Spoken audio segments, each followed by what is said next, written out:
ጤና ይስጥልን። ከሪያሊቲ ሚዲያ የዕለቱን መረጃዎች ይዘን ቀርበናል። ከዚህ ቀጥሎ እናቀርብላችኋለን። አሜሪካ ከዓለም የጤና ድርጅት ወይም WHO ለቀቀች። አሜሪካ ከዓመት በፊት በሰጠችው ቅድመ ማስጠንቀቂያ መሰረት የተባበሩት መንግስታት ድርጅት አካል ከሆነው የዓለም የጤና ድርጅት WHO አባልነት በይፋ ለቃ ወጣች። ፕሬዝዳንት ዶናልድ ትራምፕ ሁለተኛ ዙር የስልጣን ዘመናቸውን በጀመሩበት ዕለት ካስተላለፏቸው ፕሬዝዳንታዊ ውሳኔዎች መካከል አንዱ የሆነው ከዓለም ጤና ድርጅት መውጣት ተግባራዊ ሆኗል። ይህንን ውሳኔ ተከትሎ የአሜሪካ ሰንደቅ ዓላማ ስዊዘርላንድ ጄኔቫ ከሚገኘው የዓለም የጤና ድርጅት ዋና መስሪያ ቤት እንዲነሳ ተደርጓል። ከዚህ በኋላ አገሪቱ ከዓለም ጤና ድርጅት ጋር የሚኖራት ግንኙነት ውስንና ከተቋሙ መውጣቷን ለማጠናቀቅ በሚያስፈልጉ ጉዳዮች ላይ እንደሚሆን ተነግሯል። አንድ ከፍተኛ የአሜሪካ መንግስት የጤና ባለስልጣን በድርጅቱ ውስጥ በታዛቢነት የመሳተፍም ሆነ መልሶ አባል የመሆን እቅድ የለንም ሲሉ ተናግረዋል። በበሽታዎች ቁጥጥር እና ቅድሚያ በሚሰጣቸው በሌሎች የህብረተሰብ ጤና ጉዳዮች ላይ በዓለም አቀፍ ድርጅት በኩል ሳይሆን በቀጥታ ከሀገራት ጋር ለመስራት አቅዳለች። በኢትዮጵያዊው ዶክተር ቴዎድሮስ አድሃኖም የሚመራውና ከ190 በላይ ሀገራትን በአባልነት ከያዘው ተቋም አሜሪካ ለመውጣት መወሰኗ በአሜሪካ እንዲሁም በቀሪው የዓለም ክፍል የሚከናወኑ የጤና ስራዎችን የሚጎዳ መሆኑ እየተነገረ ነው።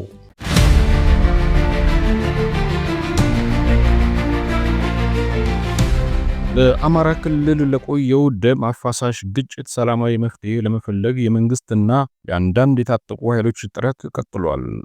ትናንት በአማራ ክልል መንግስትና ራሱን የአማራ ፋኖ ህዝባዊ ድርጅት ወይም አፋሕድ ብሎ በሚጠራው ቡድን መካከል የስምምነት ማስፈጸሚያ ሰነድ ተፈርሟል። ሆኖም ይህ ስምምነት በክልሉ ያለውን ጦርነት በዘላቂነት ያቆመዋል ወይስ ለሰላም ገና ብዙ ይቀራል የሚለው ጥያቄ የብዙዎች መነጋገሪያ ሆኗል።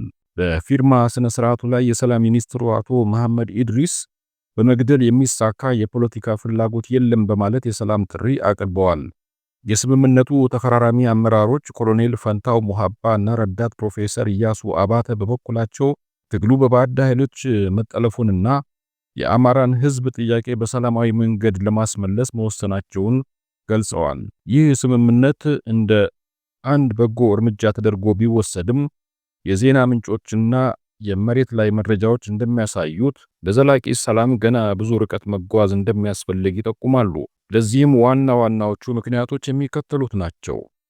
የተወሰኑ ኃይሎች ውክልና።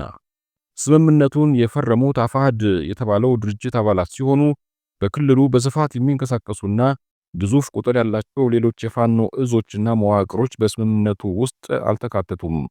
እነዚህ ኃይሎች አሁንም በትጥቅ ትግል ላይ እንደሚገኙ ይታወቃል። የቀጠለው ግጭት።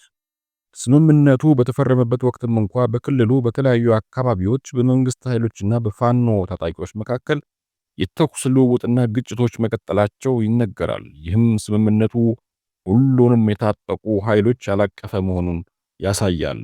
የሰላም ጥሪና ጥርጣሬ። መንግስት በተደጋጋሚ የሰላም ጥሪ ያቀረበ ቢሆንም በጫካ ያሉ ሌሎች የፋኖ አመራሮች ግን መንግስት የህዝቡን መሰረታዊ ጥያቄዎች አልመለሰም በሚልና ስምምነቱ ጥቂት ግለሰቦችን ብቻ የሚመለከት ነው በማለት ሂደቱን ሲያጣጥሉ ይደመጣል።